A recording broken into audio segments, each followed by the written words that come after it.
और जो मैं शुरू में आपको बता चुका हूं, यीशु क्रिस्ट और हारून के आदर्श पर याजक बनाया गया था। इस पृथ्वी पर यीशु ने याजक का कार्य कभी नहीं किया। जैसे हम प्रभु की सेवा करते, प्रभु ने ऐसे नहीं सेवा करी, उसने तो जा जाके सेवा करी है, एक घर में जाकर नहीं सेवा करी प्रभु ने। आपको भी पता, बाइबल आप पढ़ते हैं। लेकिन मंदिर में गया जरूर प्रभु, शिक्षा जरूर दी लोगों को, लेकिन वो एक जगह में पादरी बन के नहीं रहा। वो तो घूम घूम के प्रचार करता रहा कि सारे बच जाए। अब एक जगह अगर यीशु से रहता तो जो वहां आते वही बचते। अब वो हर जगह गया तो दुनिया बच गई। हालेलुया। दोनों ने, हारून ने, यीशु मसीह ने लोगों के सामने बलिदान चढ़ाया था। यीशु ने सार्वजनिक रूप में सबके सामने कलवरी पर स्वयं को बलिदान कर दिया। आमीन। दोनों ही लोगों के लिए परमेश्वर की उपस्थिति में गए थे। दोनों ही लोगों को आशीष देने के लिए बाहर निकलते थे वो। फिर भी हारून मनुष्य के नाते मर गया। हारून याजक जरूर था, मर गया। बराबरी यीशु मसीह की वो नहीं कर सका। यीशु परमेश्वर होने के कारण हमारे लिए मध्यस्थ करने के लिए सर्वदा जीवित है।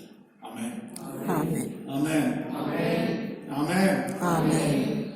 इब्रानियों 5:6 भी पढ़ दो जरा।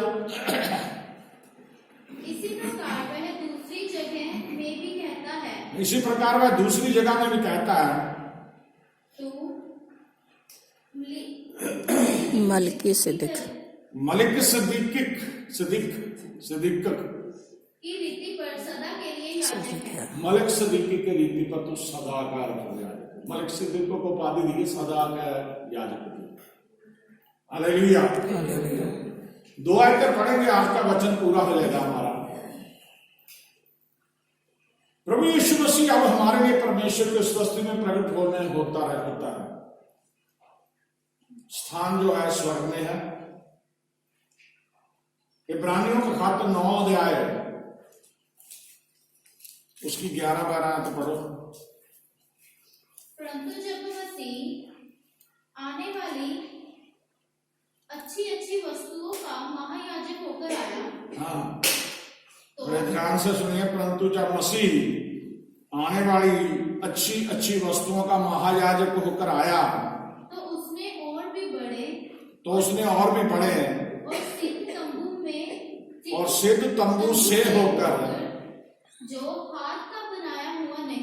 हाथ का बनाया हुआ नहीं, अर्थात इस सृष्टि का नहीं, और बकरे और बछड़े के लहू और बकरों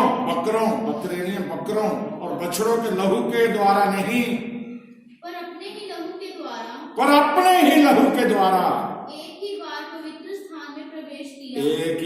पवित्र स्थान में प्रवेश किया और अनंत छुटकारा प्राप्त किया। आमीन। पहले क्या था? बकरे का, मेढ़ों का वो बलिदान करते थे। फिर वो सोचते थे कि हम परमेश्वर के हजूर में पहुंच गए, पाप हमारे पाप। यीशु मसीह ने वो पूरा कर दिया। उसने सबके सामने कलवरी पे अपने आप को कुर्बान कर दिया। अब बकरे मेढ़ों की कुर्बानी की जरूरत नहीं, क्योंकि उसने खुद कुर्बानी मान ली। Hallelujah, hallelujah, hallelujah, hallelujah, hallelujah, hallelujah. Last में हम देखेंगे, जैसे दुनियावी तौर पे महकमे हैं, कानून का महकमा होता है, जो न्याय का महकमा है, जहां पर वकील कोर्ट कचहरी में कार्य करते हैं। तो लोअर कोर्ट होते हैं, फिर सेशन कोर्ट होते हैं, फिर हाई कोर्ट होते हैं, फिर सुप्रीम कोर्ट होते हैं। अब वकीलों के ऊपर एक अधिवक्ता चुना जाता है, जिसे हम बोलते हैं एडवोकेटों के ऊपर एक अधिवक्ता बना देना, जो रिप्रेजेंट करे सरकार की तरफ से होते वो चुने। अब यीशु मसीह हमारे लिए अधिवक्ता बन गया। शैतान परमेश्वर के सिंहासन के सामने भाइयों पर विरोध चलाने वाला है, लेकिन उसका जवाब कौन देता वहां पे? यीशु मसीह। हमारी तरफ से कौन खड़ा हो जाता है परमेश्वर के आगे? यीशु मसीह। अय्यूब का खत उसका पहला अध्याय, अय्यूब की पुस्तक उसका पहला अध्याय,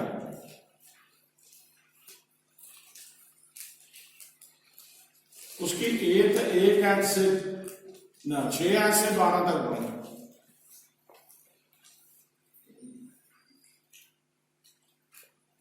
6 से 12 तक। एक दिन यहोवा परमेश्वर के पुत्र उसके ध्यान सामने, से सुनना, मैं रिपीट नहीं करूंगा दोबारा। हाँ, एक दिन यहोवा परमेश्वर के पुत्र उसके सामने उपस्थित हुए और उनके बीच शैतान भी आया। यहोवा ने शैतान से पूछा, तू कहां से आता है? शैतान ने यहोवा को उत्तर दिया, पृथ्वी पर इधर उधर घूमते फिरते और डोलते डालते आया हूं। यहोवा ने शैतान से पूछा, क्या तूने मेरे दास अय्यूब पर ध्यान दिया है? क्योंकि उसके तुल्य खरा और सीधा और मेरा भय मानने वाला और बुराई से दूर रहने वाला मनुष्य और कोई नहीं है। हाँ। शैतान ने यहोवा को उत्तर दिया, क्या अय्यूब परमेश्वर का भय बिना लाभ के मानता है? क्या तूने उसकी और उसके घर की और जो कुछ उसका है उसके चारों ओर बाड़ा नहीं बांधा? तूने तो उसके काम पर आशीष दी है और उसकी संपत्ति देश भर में फैल गई है, परंतु अब अपना हाथ बढ़ाकर जो कुछ उसका है उसे छू, तब वह तेरे मुंह पर तेरी निंदा करेगा। यहोवा ने शैतान से कहा, सुन, जो कुछ उसका है वह सब तेरे हाथ में है, केवल उसके शरीर पर हाथ ना लगाना। तब शैतान यहोवा के सामने से चला गया। आमीन। आमीन। अब यहां पे देखिए कि शैतान परमेश्वर के हुजूर में जाके क्या कह रहा है। परमेश्वर कह रहा, तू कहां कैसे आ गया हमारे बीच में? कह रहा, चलते फिरते आ गया, घूमते घामते। कह रहा, फिर धरती पे मेरा एक बंदा देखा ही, कितना मेरा विश्वासी बंदा। कह रहा, कुछ विश्वासी नहीं है वो। आपने उसके इर्द गिर्द बाड़ा बना रखा, उसे धन दिया, वो दौलत दी है, उसे बच्चे दिए, बहुत कुछ शांति सुकून से इसलिए रहा है। एक बार आप उसके विरुद्ध हाथ उठाइए, पीछे हट जाइए, फिर वो क्या करेगा? आपके मुंह पर निंदा छोड़ देगा। परमेश्वर कहता, जा तू जोर लगा ले, सिर्फ उसके प्राण ने लेना तो जो मर्जी करके देख ले, वो मुझे छोड़ता है। और हम देखते बाइबल में शैतान ने उसके बच्चे मार दिए एक ही दिन में, शैतान ने उसे गरीब कर दिया, शैतान ने उसके जिस्म को बीमार कर दिया, लेकिन वो आखिर तक वफादार रहा। परमेश्वर ने शैतान को डांटा, उसे सब कुछ दोबारा मिला। बोलो हालेलुया। हालेलुया।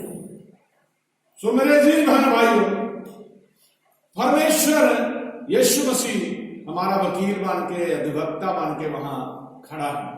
लास्ट में हम देखेंगे यूहन्ना रसूल की पहला यूहन्ना पत्रियों में, पहला यूहन्ना उसका 2 अध्याय,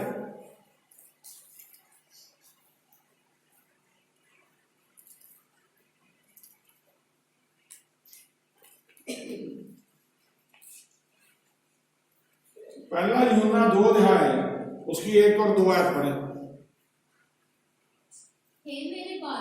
हे मेरे बालकों, मैं ये बातें तुम्हें इसलिए लिखता हूँ, मैं तुम्हें ये बातें इसलिए लिखता हूं कि तुम पाप ना करो। तुम पाप ना हो। आखिर में बात वहीं आगे खत्म होने तक परमेश्वर का दास कहता है, ये बातें जो भी तुम्हें सुनाई हैं, मैंने ये लिखी हैं कि तुम पाप ना करो। यीशु मसीह भी यही कहते हैं, बेटा बेटी पाप ना करो। हे मेरे बालकों, मैं ये बातें तुम्हें इसलिए लिखता हूं कि तुम पाप ना करो। और यदि कोई पाप करे, और यदि कोई पाप करे तो पिता के पास हमारा एक सहायक है, हमारा एक सहायक है, सहायता करने वाला बचोला, धर्मी यीशु मसीह। अर्थात धर्मी यीशु मसीह। और वही हमारे पापों का प्रायश्चित है। वही हमारे पापों का प्रायश्चित है। और केवल हमारे ही नहीं, केवल हमारे नहीं, वरन सारे जगत के पापों का भी। सारे जगत के पापों का। हालेलुया। परमेश्वर की भूख छोटी नहीं है, वो कहता पूरा जगत बदल जाए, पूरा जगत पापों से मुक्त हो जाए। वो कैसे हो सकता है? जब हम विश्वासी काम करेंगे। हालेलुया। ये नहीं है, एक भजन गाते हैं, खुद बचना ही काफी नहीं है, औरों को बचाना चाहिए। हालेलुया। सिर्फ ये ना सोचे कि मैं बच गया, आप अपने परिवार की तरफ ध्यान करें, आप अपने दोस्तों की तरफ ध्यान करें, आप अपने रिश्तेदारों की तरफ ध्यान करें, सभी को बचाएं।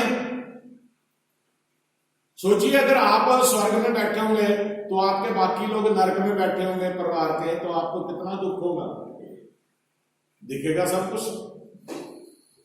इसलिए सभी मिलकर प्रभु की हुजूरी में चलें और याद रखें कि हमारे लिए एक मध्यस्थ है, वो है यीशु नासरी, जो हमारे लिए कार्य करे। प्रभु आपको आशीष। आमीन।